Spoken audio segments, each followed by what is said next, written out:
Olá, você que nos assiste aí em casa. É uma honra estar aqui com você hoje e começa agora mais uma edição do programa Direitos e Deveres Cidadania em Ação, que eu tenho a alegria de compartilhar com o Dr. Rogério Marti. Olá, Rogério. Olá, Silmara. Estamos aqui mais uma vez, né? Direitos e Deveres Cidadania em Ação. E hoje com um ilustre convidado, né? Falando sobre um tema que está aí no momento, está aí bombando nas ruas, na televisão e tudo, que é a campanha eleitoral. E hoje nós estamos trazendo o Alexandre Ramos. O Alexandre, ele é consultor, advogado especializado em direito eleitoral e vai estar batendo um papo com a gente hoje, esclarecendo as dúvidas, falando sobre o que pode, o que não pode nas campanhas eleitorais. Alexandre, seja bem-vindo. Obrigado, agradeço. Quero deixar um abraço ao assinante e agradecer pelo convite, num momento muito oportuno, que é tratada a propaganda eleitoral, né? Direito eleitoral como um todo. Doutor Alexandre, é uma honra tê-lo aqui conosco, né? Seja muito bem-vindo.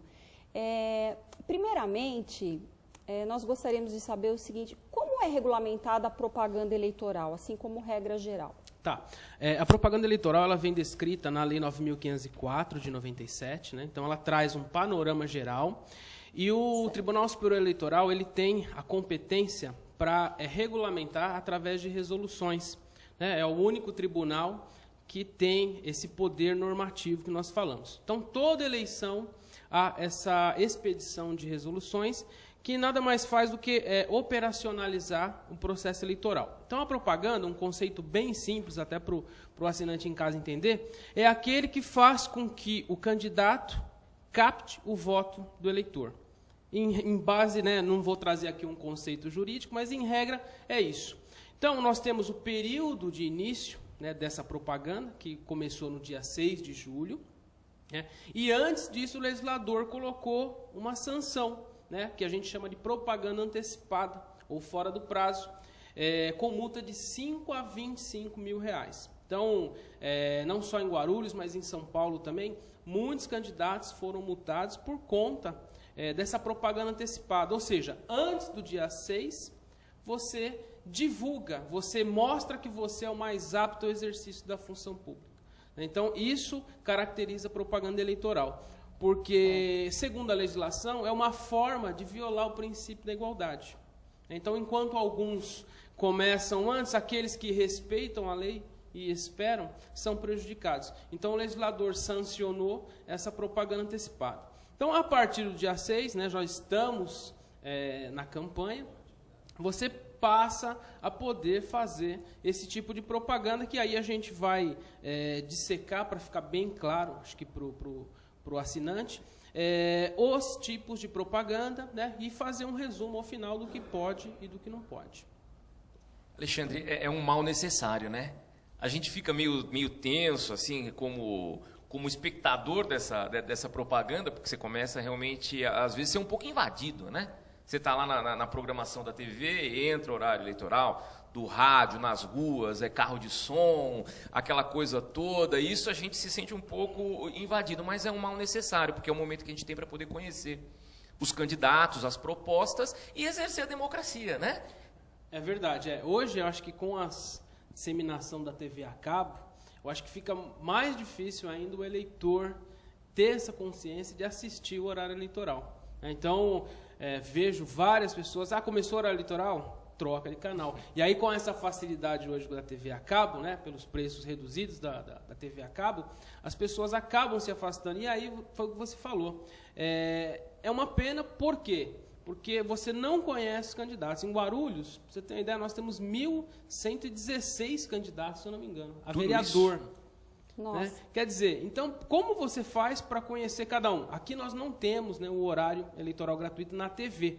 Então, nós temos que aproveitar santinhos, carro de som, redes sociais, que hoje está sendo muito utilizado, até há um movimento de bloqueio, né, das redes sociais para o candidato, que na minha opinião é errado, porque eu acho que é hoje o principal veículo de comunicação, principalmente entre os jovens. E eu acho que é um erro querer afastar os candidatos das redes sociais, porque é o momento onde você vai julgar. Aquele que tem uma conduta ilibada, aquele que realmente merece seu voto. Então, eu acho que, tanto nas redes sociais, e você falou, os carros de som atrapalham muito, mas é uma forma de você também, do candidato, chamar a atenção do eleitor. E aí você julga se esse merece ou não o seu voto. E na maioria das vezes o eleitor se sente invadido, irritado, quando ele deveria ter uma atitude consciente, né, e procurar conhecer as propostas do seu candidato, né?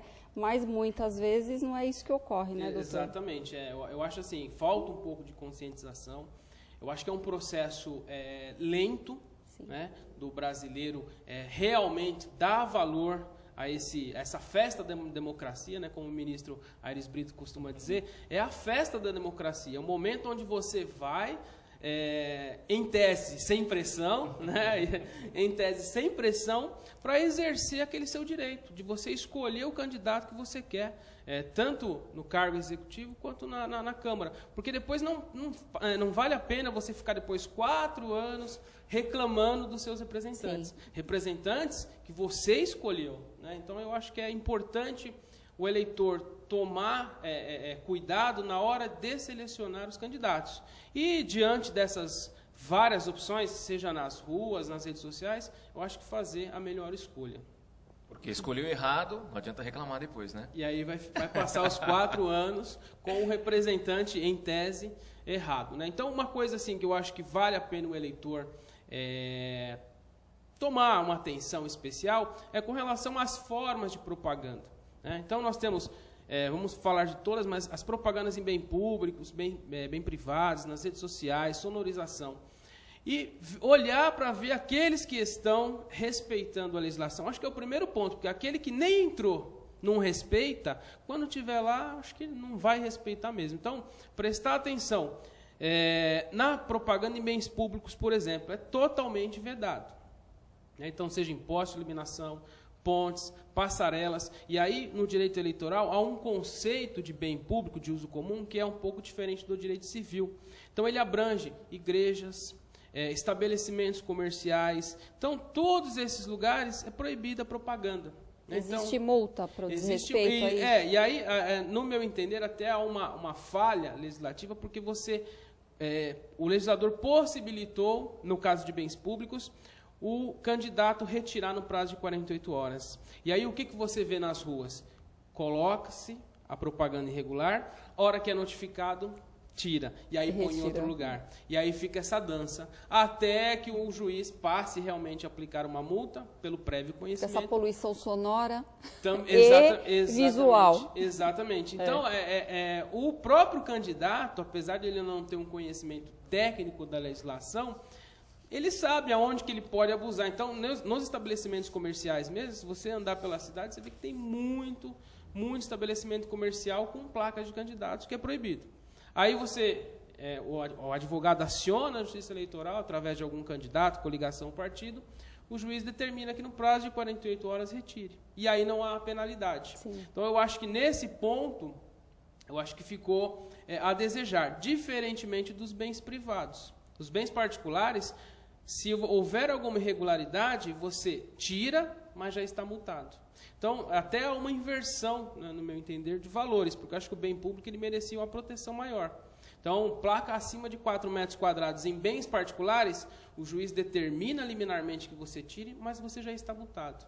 Então, essa pequena diferença entre os bens públicos e os bens privados. Nos bens privados, doutor, vamos a um breve intervalo e depois o senhor volta a falar dos bens privados. Okay? Muito bem, muito interessante aqui com o Alexandre hoje, sabendo um pouco do que pode, o que não pode, como é que funciona aí a propaganda eleitoral. Se você aí quiser ser nosso colaborador, quiser ser nosso patrocinador, anunciar aqui no nosso programa, ligue para 2468-8199 ou ainda direto lá na casa do advogado Rô Luiz Facini, número 16, e faça contato manifestando aí o seu interesse. Ou, se preferir ainda, pelo e-mail direitosedeveres@oabguarulhos.org.br. Um abraço e voltamos daqui a pouquinho.